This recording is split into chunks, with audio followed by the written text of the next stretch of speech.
என் வழி சினிமா நண்பர்களுக்கு வணக்கம். இன்னைக்கு ரஜினி ரசிகர்களுக்கு திருவிழா, திரையுலக ரசிகர்களுக்கு கொண்டாட்டமான நாள். இந்த திரையுலகம் மொத்தமும் பெரும் ஆவலா எதிர்பார்த்து காத்திருந்த வேட்டையன் படத்தோட ட்ரெய்லர் வந்து ரிலீஸ் ஆயிடுச்சு. ஆடியோவும் வந்து வெளியிட்டுட்டாங்க.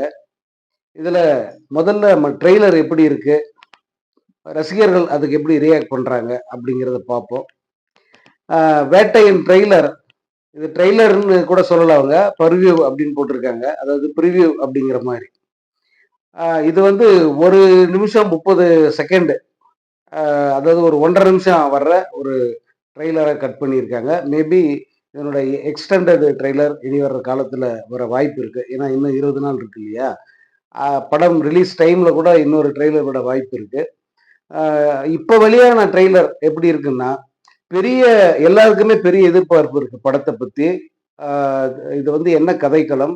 அதுல ரஜினி சார் வந்து எப்படி வருவாரு? அமிதாப் பச்சனுடைய ரோல் என்னவா இருக்கும்? மற்ற முக்கியமான நடிகர்கள் இவங்கெல்லாம் வந்து எப்படி வருவாங்க? அந்த மாரி பெரிய கேள்விகள் எல்லாருக்குமே இருக்கு. அதற்கெல்லாம் விடையளிக்கிற மாதிரி ஒரு காம்பேக்ட்டான ஒரு ட்ரெய்லரா விட்டுருக்காங்க.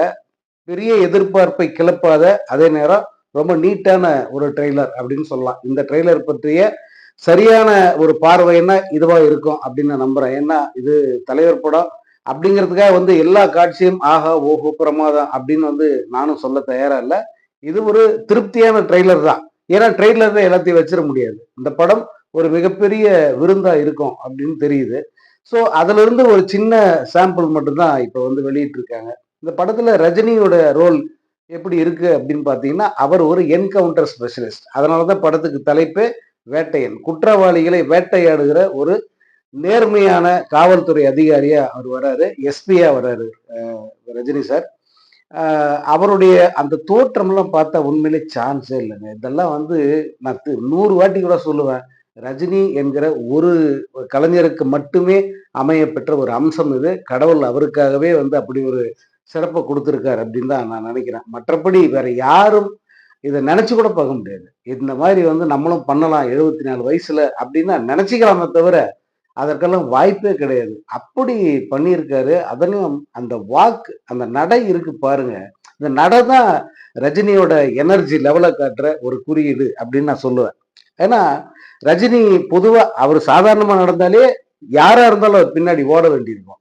அவ்வளோ ஃபாஸ்ட் ரஜினிகாந்த். இந்த படத்துல பாருங்க அவருடைய நடை, ஒரு அந்த வாக்கு தனியாவே காட்டுவாங்க. அப்படியே வந்து அல்லும் அப்படி இருப்பாரு மனிதர். அதேபோல அந்த போலீஸ் யூனிஃபார்ம்ல ரஜினிகாந்த் வந்து நிக்கிற அந்த காட்சி, அதாவது அவர் வந்து கூண்டில் நிக்குவாரு. இந்த பக்கம் ஓரக்கண்ணால் அமிதாப் பச்சன பார்ப்பாரு, அமிதாப் அவர பார்ப்பாரு. அந்த காட்சியெல்லாம் வந்து ரொம்ப எனக்கு அது எப்படா திரையில பார்ப்போம் அப்படிங்கிற ஒரு ஆவல கிளப்புற அந்த காட்சியா தான் நான் அத பார்த்தேன். தமிழ் சினிமாவுல போலீஸ் படங்கள் பண்றதுல ரஜினி தான் முன்னோடி. என்னடா எல்லாத்துக்கும் ரஜினி என்ன? அவரு தான் முன்னோடி. அதுல எந்த மாற்றமும் கிடையாது. அதுக்கு முன்ன நெறைய பேர் பண்ணியிருப்பாங்க. ஆனா ரஜினிகாந்த் நடிச்ச போலீஸ் கதைகள மட்டும் பாருங்க. குறிப்பா அந்த 3 முகம். அதுக்கு முன்னாடியும் யாரும் அப்படி செஞ்சதில்ல. அதுக்கு பின்னாடியும் யாரும் செஞ்சதில்ல. அந்த 3 முகத்துல வர்ற அலெக்ஸ் பாண்டியன் வந்து ஒரு ஐகான். தமிழ் சினிமாவிலே அப்படி ஒரு போலீஸ் பாத்திரம் இதுவரைக்கும் கிடையாது. அப்படி பாத்திரத்த வந்து செஞ்சவரு. அதுக்கு அடுத்து பார்த்தீங்கன்னா பாண்டியன். பாண்டியன் ஐபிஎஸ்ஸா வர்ற அந்த காட்சி, அந்த பாண்டிச்சேரி சாலையில வந்து லாங் கோட் போட்டுட்டு அவர் வர்ற அந்த சீன் எல்லாம் வந்து மாஸுக்கு வந்து ஒரு டெஃபினேஷன் சொல்லலாம். அதன் பிறகு பார்த்தீங்கன்னா, இதுல ஜெயிலர்ல போலீஸானா கூட அவரு போலீஸ் அந்த காப் போட்ட அதுல ஃபிளாஷ்பேக்ல மட்டும் வருவாரு. அப்படியே வந்து ஒரு 35 வருஷத்துக்கு முன்னாடி இருந்த ரஜினிய கொண்டு வந்து நிப்பாட்டியிருப்பாரு. அந்த ஸ்டைலும் வந்து ஒரு புது விஷயமா தான் எல்லாரும் பார்த்தாங்க. அந்த மாதிரியே வந்து யாரும் வேற யாருக்கும் வந்து அமையல. இப்போ இந்த படத்த பார்க்கும்போது, இதுவும் வந்து தன் ரஜினியுடைய போலீஸ் படங்களில் இதுவும் தனித்துவம் மிக்க ஒரு படமா இருக்கும் அப்படிங்கிற நம்பிக்கை வந்து இருக்கு. அந்த யூனிஃபார்ம்ல அவர் நிக்கிற ஒரு காட்சிய வந்து திரும்ப வேணா ரிவைண்ட் பண்ணி பாருங்க. எனக்கு உண்மையிலேயே வந்து ரொம்ப கூஸ் பம்பா இருந்தது அந்த சீன். அதேபோல படத்துல எல்லோருடைய பாத்திரங்களுமே கிட்டத்தட்ட இந்த அ அந்த பர்வியூல காமிச்சுட்டாங்க அவங்க. ஃபகத் ஃபாசில், அதேபோல ரஜினியினுடைய டீமா வர்ற ராணா டெகுபதி, அந்த துஷாரா விஜயன், மஞ்சு வாரியர், ரித்திகா சிங், இப்படி எல்லாரையுமே வந்து அதுல காட்டுறாங்க. அவங்களுடைய நிலை, அவங்களுடைய ஸ்டாண்ட் என்னவா இருக்குன்றத கூட சொல்லிடுறாங்க. இப்ப ராணாவும் ரித்திகாவும் வந்து ரஜினியோட டீம், ரஜினியை வந்து ஆதரிக்கிற ஒரு ஆபீசர்ஸா வந்து அவங்க வராங்க. அதே போல ரஜினியை கேள்வி கேட்கிற ஒரு மனித உரிமை ஆர்வலர் அல்லது நீதிபதி அந்த மாதிரி ஏதாவது ஒரு நீங்க ரோல்ல வச்சுக்கலாம். ஏன்னா அது என்ன ரோல்னு நமக்கு தெரியாது. பார்க்கும்போது அந்த மனித உரிமை ஆர்வலர்கள் கேட்கிற மாதிரி ஒரு கேள்வியை தான் அமிதாப் ரஜினியை பார்த்து கேட்கிறாரு. ஸோ நல்ல போலீஸ்னா துப்பாக்கி எடுத்து சுடணுமா? தப்பு பண்ற எல்லாரையும் சுட்டுறணுமா அப்படின்னு கேட்கிறாரு. அதே இதுக்கு ரஜினி ஒரு காட்சியில விளக்கம் சொல்லுவாரு. என்கவுண்டர் அப்படின்னா சுட்டு கொலை பண்றதுன்னு அர்த்தம் இல்ல. சமூகத்துல களை எடுக்கிறது, தப்பு நடக்காம பாத்துக்கிறது அப்படின்னு ஒரு பதில சொல்லியிருப்பாரு. இது எல்லாமே வந்து ரொம்ப நிறைவா இருந்தது. இந்த படம் எதை பேசும், என்ன மாதிரியான செய்திகளை சொல்லும், அதே போல ரஜினிங்கிற அந்த மாஸ் ஹீரோவுக்கு என்ன மாதிரியான காட்சிகள் அங்க வச்சிருக்காங்க அப்படிங்கறது எல்லாம் ஒரு முழுமையா காட்டுற ஒரு பர்வியூவா வந்து நம்ம இதை பார்த்தோம். இந்த இந்த முன்னோட்டம் வந்து மிக நேர்த்தியா வந்திருக்கு அப்படிங்கிறது தான் முக்கியமானது. கச்சமுச்சான்னு இல்லாம அதே போல ஆக்ஷன் அதிரடிங்கிற பேர்ல வந்து காட்டு கத்தல் கத்தாம ரொம்ப நேர்த்தியா ஒரு ட்ரெய்லர் வந்து கட் பண்ணியிருக்காரு இயக்குனர் ஞானவேல். ரொம்ப நிறைவா செஞ்சிருக்காரு. அவரு இந்த படத்தை பத்தி அவர் பேசுற எல்லாமே வந்து தன்னம்பிக்கை வார்த்தைகளை தான் நான் பாக்குறேன். ஏன்னா இந்த நம்பிக்கை இல்லைன்னா ஒரு தன்னுடைய ஒரு படைப்பை பத்தி யாருமே அப்படி பேச முடியாது.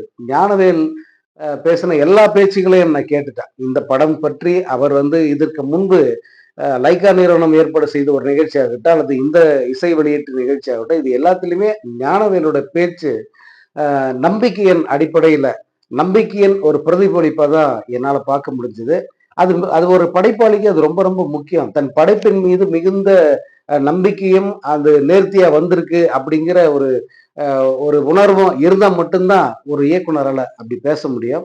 அவரு முதல்ல ஒரு ரஜினி என்கிற மகா கலைஞனுக்கு ஒரு ரசிகனாக இருக்காரு.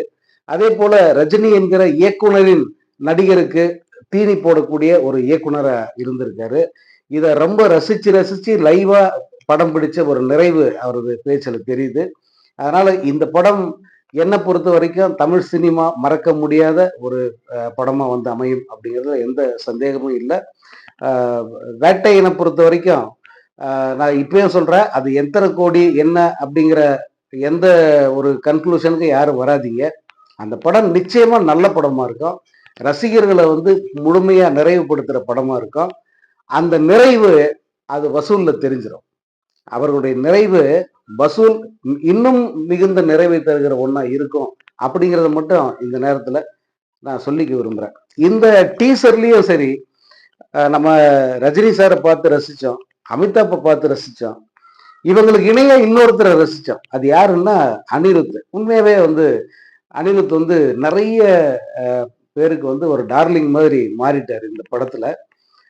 அது இதுக்கு போட்டிருக்கிற ஒரு பின்னணி இசை இருக்கு, ரொம்ப அருமையா இருக்கு. அது புதுசாவும் இருக்கு கேட்கறதுக்கு. அந்த மாதிரி ஒரு பின்னணி இசையை போட்டிருக்காரு. அதுவும் ஒவ்வொரு கேரக்டருக்கும் ஒரு பின்னணி இசை.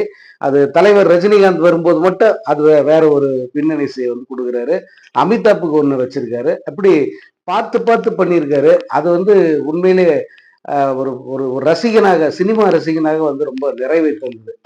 இவ்வளவு திருப்தியான ஒரு இசை வெளியீட்டு நிகழ்வு அல்லது ட்ரெய்லர் இது அண்மை காலத்துல வந்து யாருக்குமே வந்து கிடைச்சிருக்காது. அது வந்து ரஜினி சாருக்கு கிடைச்சிருக்கு. மிகுந்த நம்பிக்கையோட இருக்கலாம்.